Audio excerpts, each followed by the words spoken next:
मेरे पति के देहांत के बाद मैं अपने इकलौते बेटे के यहाँ रहती थी। मेरी बहू का एक अलग ही रूप मुझे देखने मिला, साथ ही बेटे का भी। दोनों के मन में क्या है मैं अच्छे से जानती हूँ। वो चाहते हैं कि मैं वृद्धाश्रम चली जाऊँ। उनके जाने के बाद मुझे ये सब देखना और सुनना पड़ेगा, इसका मुझे अंदाज़ा भी नहीं था। पर मैं मन मारकर अपने बेटे और बहू की बातें सुनकर भी यहाँ रहती हूँ, क्योंकि मुझे मेरे पोते और पोती दिखाई देते हैं। उनकी झलक पाकर मुझे सुकून मिलता है। मैं घर के बाहर एक टीन की झोपड़ी में रहती हूँ। मेरी बहू को कोई दिक्कत नहीं हो इसलिए मैं घर के बाहर रहती हूँ। बेटे ने थोड़ी मेहरबानी की है तो ऊपर टीन की चादर लगवा दी है।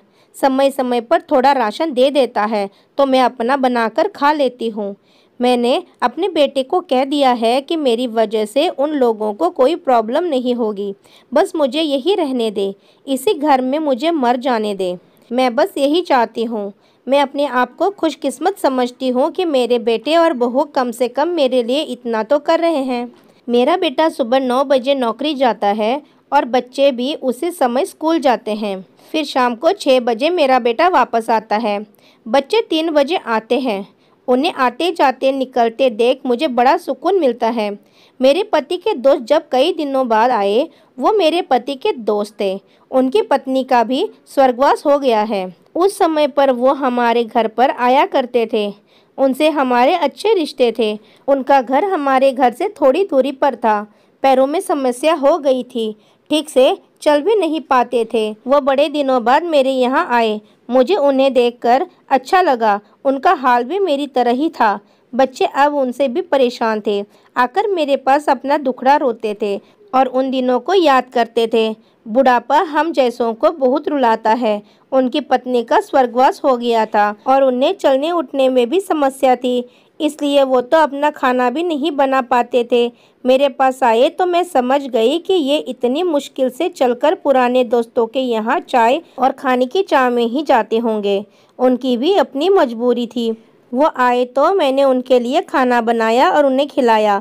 मना कर रहे थे नहीं खाना, लेकिन मुझे पता था कि उनको भूख लगी है। बहू ने उन्हें खाना नहीं दिया। मेरी बहू ने मुझे और उन्हें खाना खाते देख लिया। वो कुछ भी ना बोली। ऐसे ही वो यहाँ 2-3 बार आए। जब भी वो आते मैं उन्हें खाना खिलाती। फिर उनके जाने के बाद जब मेरा बेटा आया तो बहू कहती है कि तुम्हारी माँ कितनी बेशर्म है, पता नहीं किस किस को आजकल बुलाकर खाना खिला रही है। राशन बड़ी मुश्किल से कमाया जाता है और ये लुटाने में लगी है। इनका राशन बंद करो, कुछ दिन भूखी रहेगी तो अक्ल ठिकाने आएगी। मैंने कहा कि मैं अपने हिस्से का उन्हें खिलाती हूँ, तुम्हारे पिता के पुराने दोस्त है। फिर भी बहू का उल्टा सीधा बोलना शुरू रहा। घर के बाहर रहकर इनको आज़ादी मिल गई है, पता नहीं क्या क्या करती है। बेटा भी बोला कि कुछ दिन भूखा ही रहने दो इन्हें। मुझे मेरे बेटे ने घर के पीछे सीढ़ी के पास ले जाकर बिठा दिया। कहा कि अब यहीं बैठो। मेरे तो अब आंसू भी सूख गए थे। अगले दिन मुझे खाना नहीं मिला। मेरे टीन के उस छोटे से कमरे को बहू ने तोड़ दिया। एक दिन पूरा भूखा रहने के बाद मैंने सोचा कि मैं गलत कर रही हूँ। मुझे अब अपने बेटे के यहाँ नहीं रहना चाहिए और शायद गलती भी मेरी ही है। मेरी ही परवरिश में कोई कमी रही है, तभी तो ये परिणाम आया। अगली सुबह मैंने अपने बेटे को कहा कि मुझे वृद्धाश्रम छोड़ा।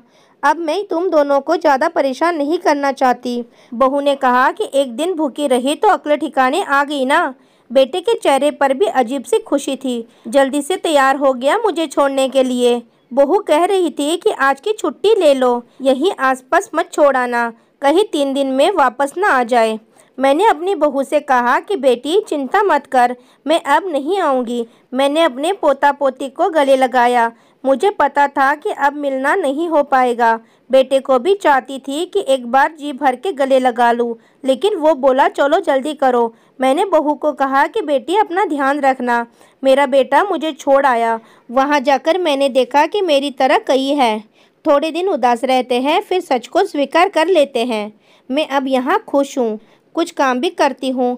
मैं चाहती हूँ कि ऐसा किसी के साथ ना हो, लेकिन ऐसा कब किसके साथ हो जाए कोई बता नहीं सकता। लेकिन माँ बाप को ऐसे समय के लिए भी तैयार रहना चाहिए। बस बच्चों को पाल कर बड़ा कर दो, उनसे कुछ उम्मीद मत रखो।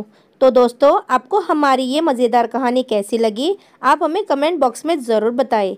यदि आपको हमारी ये वीडियो अच्छी लगे तो आप हमारी इस वीडियो को लाइक शेयर ज़रूर करें और ऐसी ही दिल को छू लेने वाली प्रेरणादायक कहानी सुनने के लिए हमारे चैनल को भी सब्सक्राइब करें।